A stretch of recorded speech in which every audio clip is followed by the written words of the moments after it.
Happy birthday, Anna. The chorus of voices filled my parents' living room as my sister blew out the candles on her elaborate cake.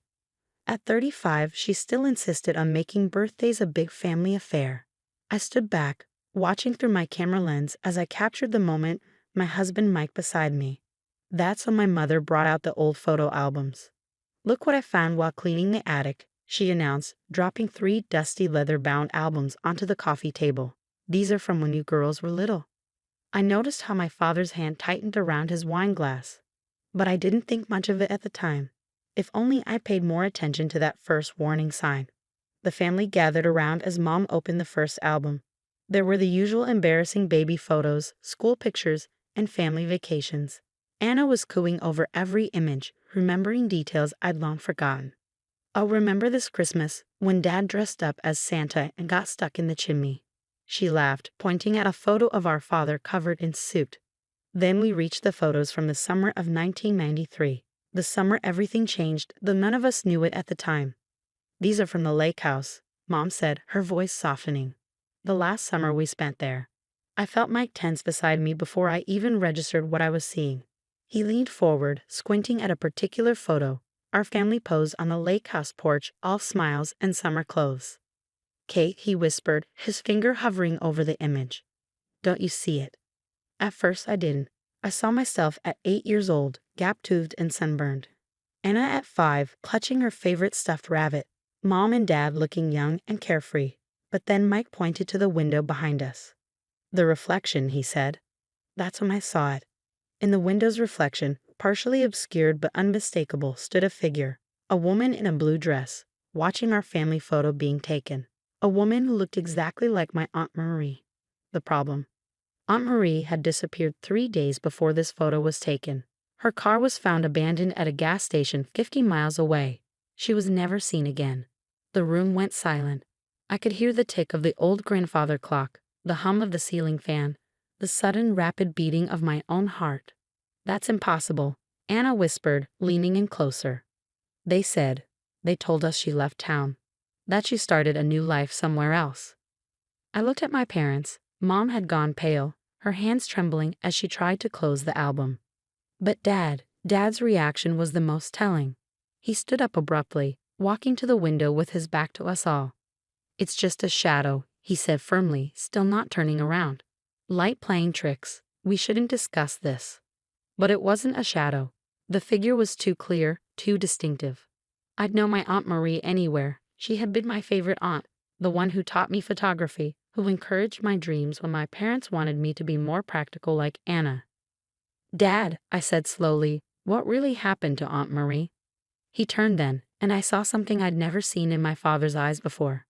Fear. "Catherine, drop it," he warned. "Some things are better left in the past." But I couldn't drop it. That photo changed everything. The official story, that Aunt Marie had run away from her troubled marriage, started fresh somewhere else, had never sat right with me. She would have contacted me, I always thought. She wouldn't have just vanished without a word. Mike took out his phone, snapping a picture of the old photo before Mom could close the album. Always the detective, my husband. It's what made him good at his job in digital forensics. "The timestamp," he murmured. "August 15, 1993. 3 days after she was reported missing." Anna started crying softly. "I remember that day. Marie was supposed to take me shopping for my first day of kindergarten. She promised." Mom stood up suddenly, gathering the albums. "That's enough. This is supposed to be a celebration. Anna, let's cut the cake." But the damage was done.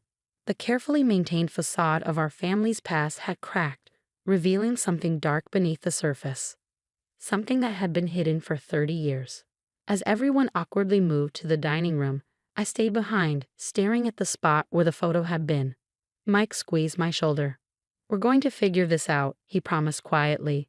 I nodded, my mind already racing. Because there was something else in that photo. Something I hadn't mentioned yet. In the reflection, Aunt Marie wasn't just standing there. She was holding something. Something that looked like an envelope. And I remembered, suddenly and with crystal clarity, the last thing she'd said to me. "Katie, if anything ever happens to me, look behind the darkroom panel. Promise me." I've forgotten that conversation for 30 years. But now, looking at that photo, It all came rushing back. The dark room she'd built in the lake house basement. The panel she'd installed herself. The way she'd made me promise, so serious, so unlike her usual cheerful self. I caught my father watching me from the dining room, his expression unreadable. He knew I'd seen something in that photo, something beyond just Marie's reflection. And for the first time in my life, I was afraid of what my father might do to keep the past buried. But I had to know the truth. I owed it to Aunt Marie. The lake house had been sold years ago, but I knew exactly where to start looking. Because what no one else knew was that I had kept the key to the dark room. All these years, it had hung on a chain around my neck, a reminder of the aunt who had disappeared without a trace. It was time to unlock the truth. The drive to the lake house felt surreal. Mike sat beside me, scanning old property records on his tablet, while I gripped the steering wheel, my aunt's darkroom key feeling heavy against my chest. The house has been empty for 2 years, he said. Foreclosed after the last owners couldn't keep up with the payments. No security system installed. I nodded, trying to ignore the knot in my stomach. After Anna's birthday party ended, things had gotten tense. Dad had pulled me aside, his voice low and threatening. "Leave the past alone, Catherine. You have no idea what you're stirring up." But his warning only strengthened my resolve. What could be so terrible that my father, the man who taught me to always seek the truth, would want it buried? The lake house appeared around the bend, a shadow of its former glory. Paint peeled from the wooden siding, and weeds choked the once beautiful garden where Aunt Marie had taught me about different flowers. The sight made my heart ache. "Ready?" Mike asked, squeezing my hand. We parked behind the house, out of sight from the main road. The back door's lock was easy enough for Mike to pick, something I chose not to question about my husband's skill set. The musty smell of abandonment hit us as we stepped inside. Everything was different, new paint, different furniture left behind by the last owners. But the layout remained the same. I made my way to the basement door, my flashlight beam dancing across the walls. The dark room was her sanctuary. I explained to Mike as we descended the stairs. Dad never came down here.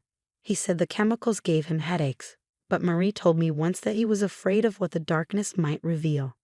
The darkroom door was still there, though someone had painted it the same beige as the basement walls. My hands trembled as I fitted the key into the lock. It turned with a quiet click. Inside, the room was empty except for built-in counters and cabinets along the walls. No equipment remained, but I could almost smell the familiar scent of developer fluid and stop bath that had once filled this space. "The panel," I murmured, running my hands along the wall.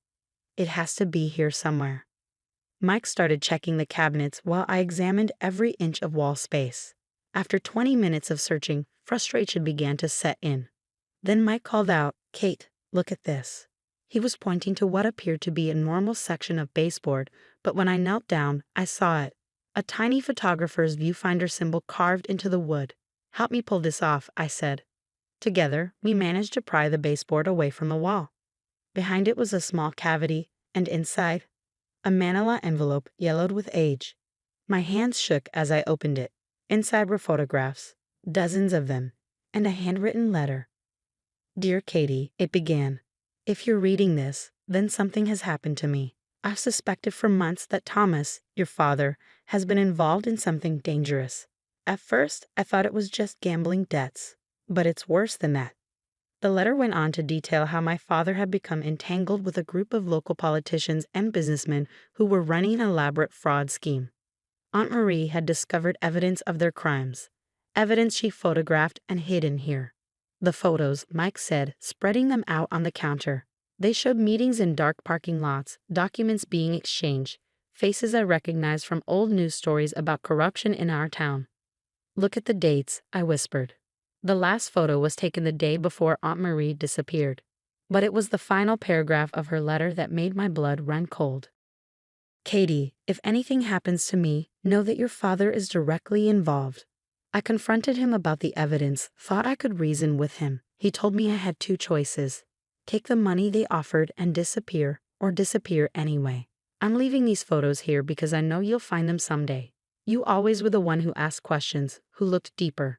I'm sorry I won't be there to see the wonderful woman you'll become." My vision blurred with tears. All these years we believed she'd abandoned us. But she'd been threatened, forced to leave to protect herself. And maybe to protect us too. Kate, Mike said softly, holding up one last photo. It showed my father and two other men loading something heavy into the trunk of a car. The date stamp was August 12, 1993, the night Aunt Marie disappeared. The sound of footsteps upstairs made us both freeze. "Catherine," my father's voice called out, "I know you're down there. We need to talk." Mike quickly gathered the photos and letter, stuffing them into his jacket. I stood at the darkroom door, heart pounding, as my father's footsteps descended the basement stairs. The truth about Aunt Marie was finally coming to light, but I had a terrible feeling that wasn't the only secret about to be revealed. "Coming up, Dad," I called out, trying to keep my voice steady.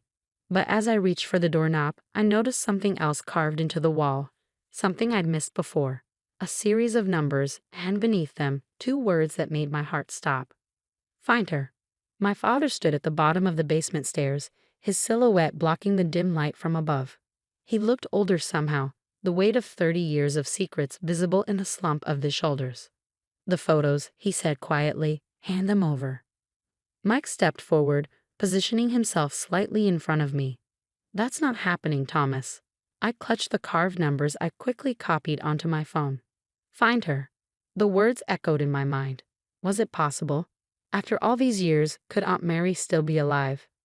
"You don't understand what you're getting into," Dad said, taking a step forward. "Those men in the photos, they're still powerful, still dangerous. Like they were dangerous to Aunt Marie?" I shot back. "Did they make her disappear, Dad? Or did you do that yourself?"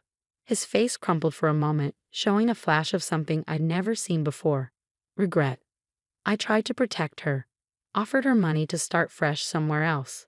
But she was stubborn, like you. Said she had evidence, was going to expose everything. So you chose them over your own sister." "I chose to keep my family safe," he snapped. "They would have killed her, Catherine. This way, she at least had a chance."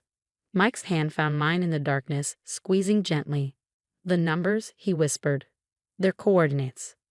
Suddenly, everything clicked into place. The lake house location, the specific date of the photo, the numbers carved as a last resort. Aunt Marie hadn't just left evidence, she'd left a trail. "Where is she?" I demanded. Dad's expression hardened. "Let it go, Catherine. Please. For your own safety." "Like you let her go?" I pulled out my phone, holding it up so he could see the screen. "These coordinates, Dad. What would we find if we followed them?" He lunged forward suddenly, reaching for my phone. But Mike was faster. In the scuffle, something fell from my father's pocket, a small key identical to the one I wore around my neck. The basement fell silent as we all stared at it. "You kept your key," I whispered. "All these years you said you never came down here, but you kept the key to her darkroom." Dad sat heavily on the bottom step, looking defeated. "I check every few years," he admitted. "To make sure the evidence stays hidden. To protect her." "Protect her, or protect yourself?" "Both." He looked up, his eyes shining with unshed tears. "She's alive, Catherine, living under a new name in Oregon. Those coordinates, they lead to a safety deposit box in Portland. I've been sending her money, making sure she stays hidden." My knees went weak. Mike caught me before I could fall. "Take me to her," I demanded. "Katie, I can't." "You owe me this, Dad. You owe her." 3 days later, we stood outside a small bookstore in Portland. Through the window, I could see a woman with silver-streaked hair arranging books on a shelf. Even after 30 years, I recognized her immediately. "She opened this place 5 years ago," Dad explained quietly. "Books and photography. She always loved both." I turned to him. "Those men in the photos, the ones you protected. Most of them are dead now," he said, "or in prison for other crimes. The ones still alive are too old to care about ancient history." "Then why keep her hidden?" "Habit," he admitted. "Fear, shame." Mike touched my arm gently. "Go on," he said. "We'll wait here." The bell above the door chimed as I entered. Aunt Marie looked up, her practiced shopkeeper's smile freezing as our eyes met. "Katie," she whispered. I pulled out the old photo from my bag, the one that had started everything. "I found what you left for me," I said, my voice shaking. "I finally understood your last message." She moved around the counter slowly, as if in a dream. "I knew you would," she said softly. "You were always the one who saw things clearly." When she hugged me, I breathed in the familiar scent of her perfume. The same after all these years. Over her shoulder, I saw Dad and Mike enter the store. "Thomas," she said, not letting go of me. "Marie." Dad's voice cracked. "I'm sorry. I was a coward." "Yes," she agreed. "But you kept me alive. Kept Katie safe. Maybe now it's time we all stopped hiding." That evening, we sat in Marie's apartment above the bookstore, looking through 3 decades of photos she'd taken in her new life. She had traveled, taught photography, built a quiet but beautiful existence for herself. "I missed you every day," she told me, touching my face gently. "But I knew someday you'd find that key, understand those numbers. You always were the one who could see the truth in an image." Looking around at my reunited family, Mike's quiet strength, Dad's repentant acceptance, Marie's resilient spirit, I realized that sometimes the truth, no matter how long buried, finds its way to the light. And sometimes in that light, we find not just answers, but redemption. "Welcome home, Aunt Marie," I whispered. "Welcome home."